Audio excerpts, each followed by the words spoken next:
Hola, bienvenidos y bienvenidas a una nueva entrevista de Cita de Libros. Esta semana vamos a estar hablando de este libro, Atrás queda la tierra, que es un ensayo que habla sobre el exilio de venezolanos y venezolanas en distintos países en América Latina y también otros lugares. Me encuentro junto a la autora aquí en el mostrador, que se llama Ariana de Souza García. Hola Ariana, ¿cómo estás? Muy bien, muchas gracias por la invitación. Muy contenta de estar finalmente acá hablando contigo y expectante. Muchas gracias a ti por estar acá. Bueno, tú eres periodista, hiciste un magíster en escritura creativa y es ahí donde nace este ensayo que también tiene tintes epistolares, que es un trabajo profundo que tiene datos, pero que también trae un poco la cosecha propia, la experiencia propia. Tú llegaste a Chile en 2016 y este libro se publicó este año. Quería partir preguntándote un poco cómo surge este proyecto, qué fue lo que te llevó a querer escribir este libro. Fíjate que comenzó en Venezuela porque en el 2016 había una hambruna muy tremenda. Entonces, la salida de esa marea de personas, como quienes llegamos entre 2015 y 2017, fue como muy repentina. ¿No? Como de un plan que se tiene que hacer muy rápido, que se tiene que ejecutar casi de inmediato. Y como bajo esa emergencia yo tenía como anotaciones en tono de crónica que no alcancé a publicar o que quedó fuera de cosas que estaba publicando en ese minuto en el diario en el que trabajaba. Así que eso me lo traje y luego llegar. Y llegué en octubre, así que muy pronto como que tuve que atravesar el cambio de clima, a pesar de que en octubre acá hace buen clima. Para mí era como, tenía frío. Entonces, como eso también me hizo como ese choque, como llegar a este nuevo lugar y atravesar eso, también fue como muy... no sé si inspirador, pero sí como algo que obliga al pensamiento y a la escritura, ¿no? Así que fue algo que estuve como haciendo todo este tiempo de escritura, ¿no? Y en el 2017 fue como quizás un momento en el que tomó fuerza y en el que se volvió una urgencia porque... en Venezuela estaban las protestas sociales y tenía como muchos amigos involucrados ahí, no solo a nivel periodístico, sino también como personal. Así que era como eso, era urgente para mí como poder volcar estas cosas que sabía, que veía, información que de pronto solo estaba por WhatsApp o por redes sociales, porque ya había muchísimos medios cerrados allá.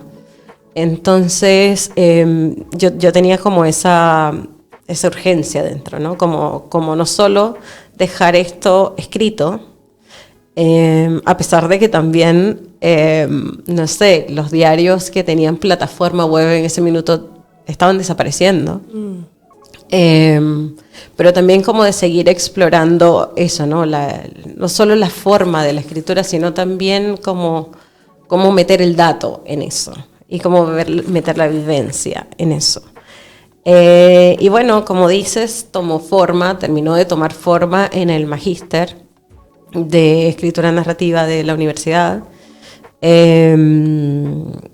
Y claro, ahí trabajé junto a mi profesor Juan Cristóbal Peña, que fue además quien me hizo mi entrevista de entrada. Así que fue como un trabajo muy de la mano con él para poder lograr como este resultado. Es muy interesante porque, bueno, a lo largo del libro tú hablas del tema del duelo, del duelo de dejar una tierra. Bueno, el título, Atrás queda la tierra, habla de eso. Y hablas también de lo difícil que es poder conectarse o poder, lo que te costaba hablar con personas que estaban allá, mantener el contacto. Pero al final la crónica, lo que tú tenías guardado, los escritos, la escritura, fue un poco hurgar en eso, y era un poco lo que tenías y lo que te permitió poder ir a esas memorias y poder hacer, me imagino, un pensamiento hacia lo que, como viendo para atrás, y poder analizar un poco cómo fue tu experiencia. Entonces, ¿cómo fue como la configuración de eso? ¿Cómo fue tener que hurgar en las memorias, en los documentos, en la escritura? Que, bueno, la escritura muchas veces puede salir un poco también, enfrentarse a lo que uno escribió igual puede ser duro. Claro, sí, y no ha dejado, ¿no? Como de serlo.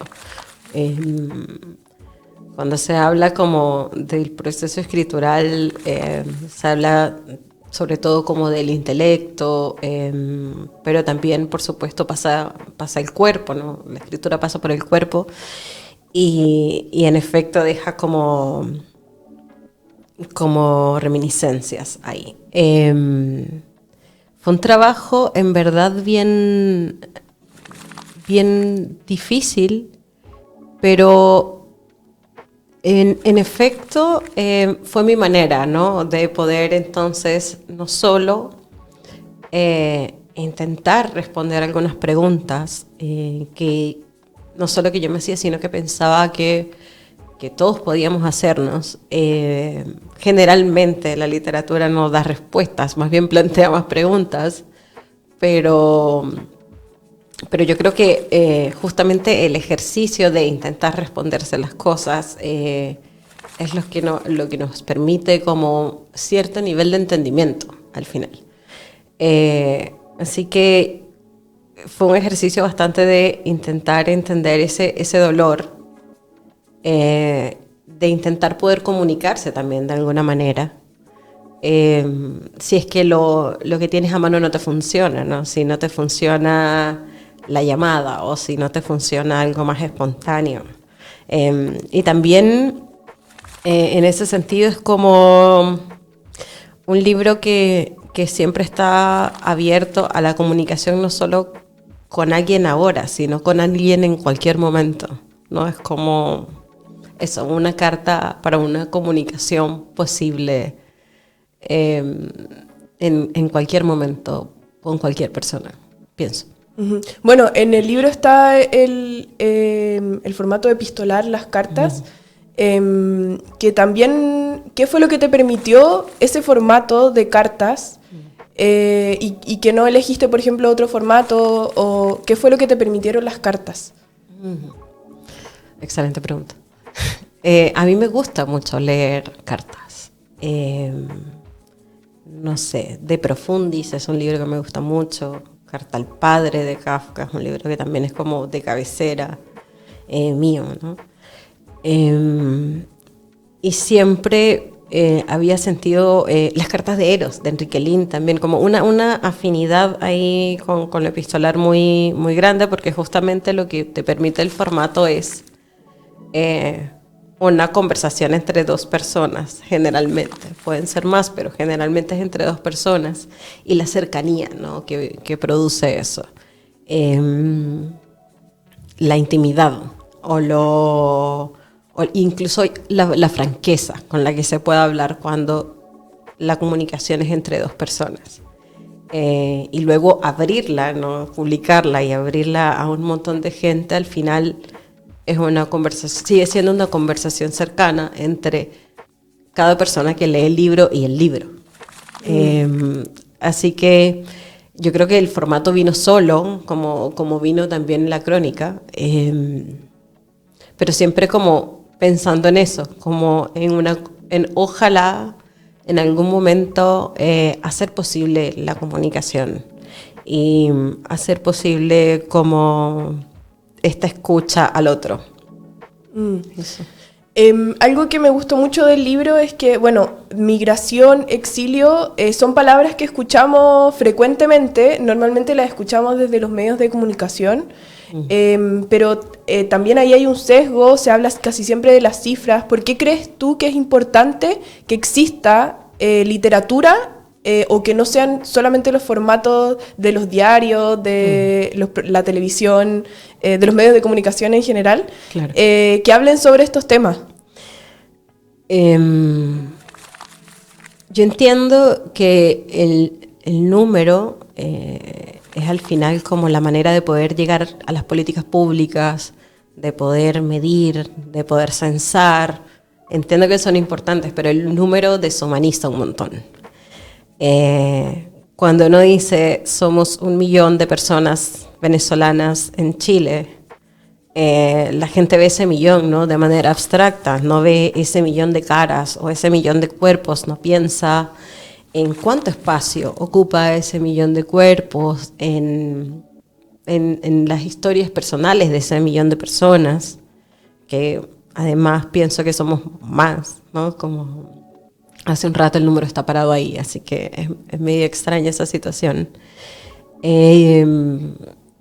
Entonces, claro, el formato libro permite justamente como no solamente pasar de lo noticioso, que al final también es como muy efímero, sino también poder dejar una constancia más firme y poder hablar de otra manera de las personas.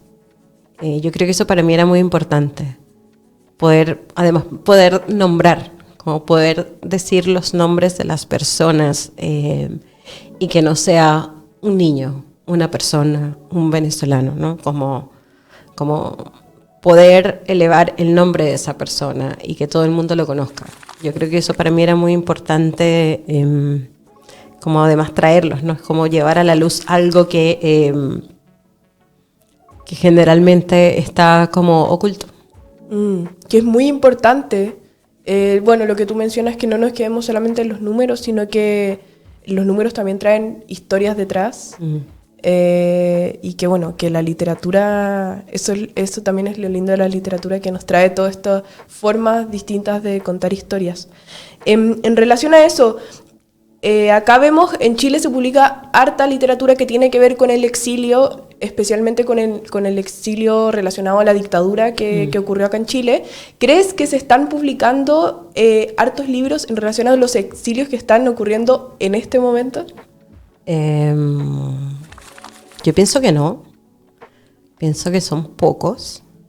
Pero pienso que cada vez son más. Ahora mismo acá rodando está el libro de Miguel Hernández Zambrano. Excelente libro. Por supuesto que eso, ¿no? Si uno como compara la cantidad de escritores que son migrantes también y que están en exilio, que están en una situación riesgosa, forzada, son muy pocos. Creo que también tiene que ver porque hay silencios que lamentablemente por pactos sociales, ideológicos, se han impuesto. Pero yo creo que se van haciendo espacio, ¿no? Se van espacio cada vez más. No sé, pienso, por ejemplo, que en ese sentido Libros del Cardo tiene un muy buen trabajo, ¿no? Pensando en lo chileno, como tienen un excelente trabajo como en esa línea.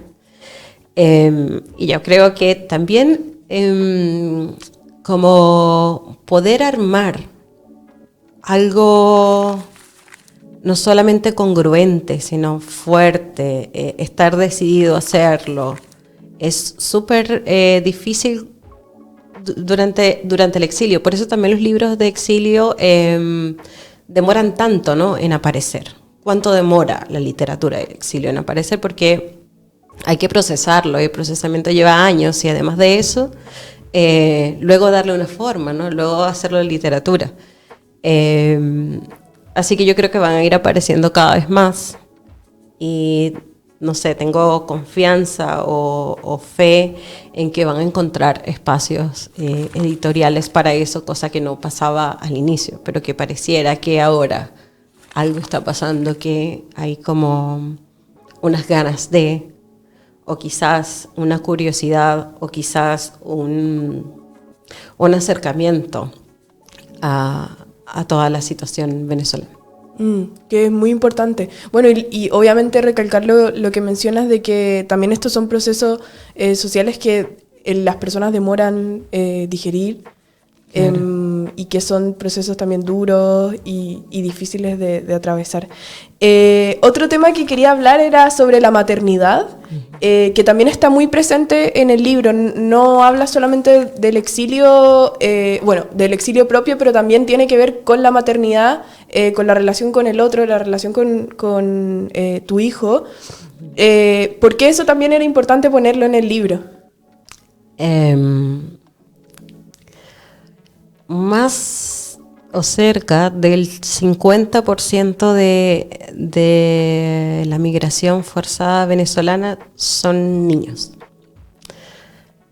Y la mayoría de estos niños están llevados por o sus madres o algún familiar femenino, tías, abuelas.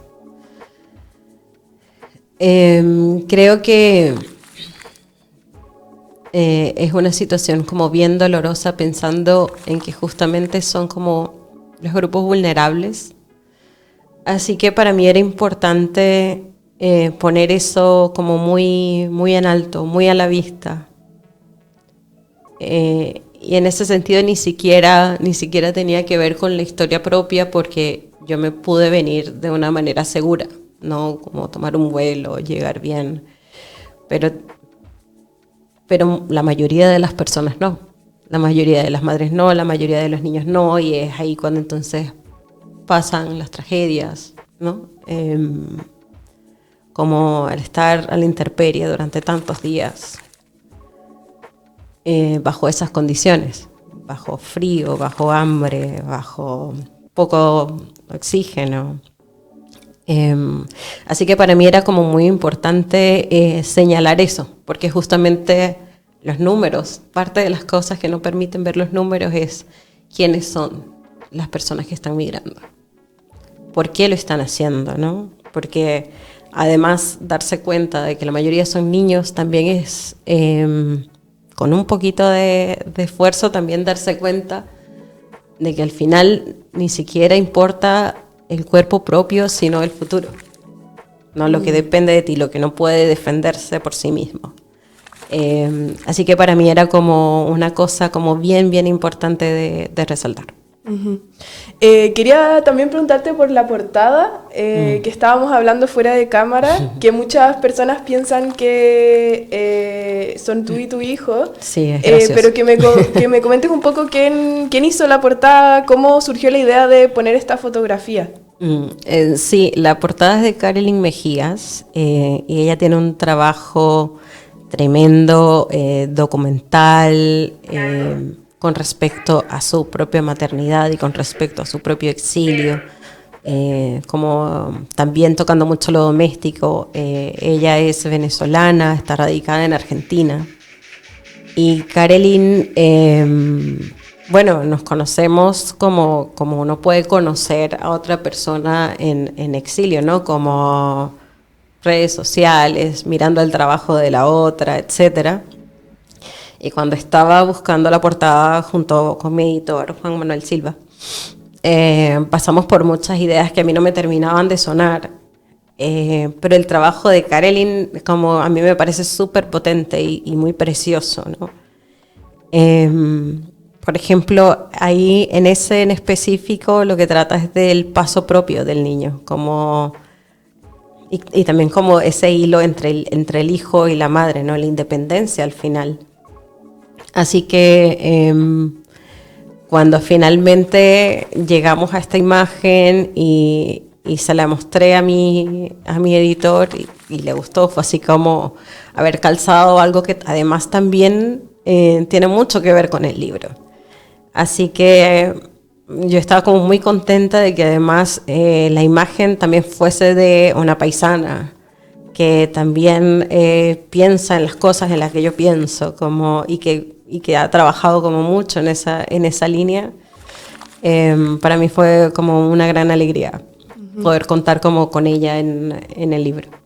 La experiencia artística compartida al final. Bellísimo, bellísimo. Creo que he tenido mucha suerte en poder hacer eso con ella, con Vicky Pirela, otra artista plástica venezolana que vive acá en Chile, con María Agnes Díaz Hernández, con Ana Bret.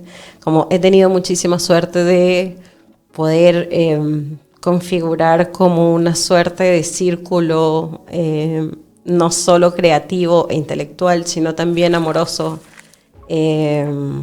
para la vida y para llevar como justamente nuestra migración. Uh-huh. Bueno, Ariana, muchas gracias por estar acá con nosotros, por compartir cómo fue la experiencia de escribir este libro, y que podamos profundizar también, ir más allá de lo que cuentas en tu libro. Muchas gracias por estar acá. Muchísimas gracias por la invitación.